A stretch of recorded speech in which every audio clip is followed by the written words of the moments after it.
धौलपुर श्रीमद् भागवत कथा के अंतिम दिन खपरेल में श्रोताओं का जन सैलाब उमड़ा तथा भागवत कथा का पंडाल खचाखच भरा रहा।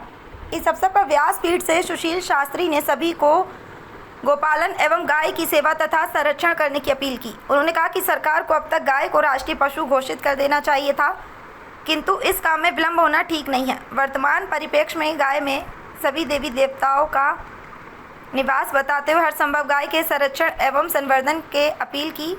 उन्होंने गाय एवं ब्राह्मणों को कृषि परंपरा से जुड़ा हुआ बताते हुए इनका हर संभव सम्मान करने की अपील की। कथा के दौरान नगरपालिका सैतो के अध्यक्ष अर्जुन कुशवाहा, कुकुरा सरपंच के शर्मा, भाजपा नेता भूपेंद्र परमार ने व्यासपीठ का माल्यार्पण कर एवं साफा बांधकर स्वागत किया।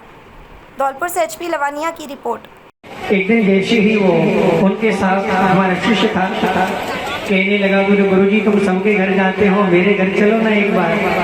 हमने कहा ठीक है, बार बार कहता है तो एक बार हम चले ही चलते हैं। जैसे ही हम घर पर गए, उसके बाहर वाले कमरे में खड़े हुए और हमने देखा उस बेचारे वकील की माँ धूप में झाड़ू दे रही है।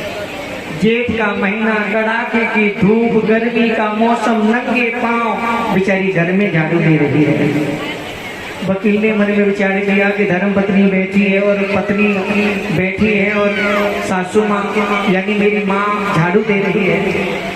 लेकिन आखिर में वकील था, अपनी पत्नी से तो नहीं कहा, लेकिन जैसे ही अपनी माँ से कहने लगा माँ लाओ झाड़ू मुझे दे दो, मैं लगाऊंगा, झाड़ू मैं लगाऊंगा।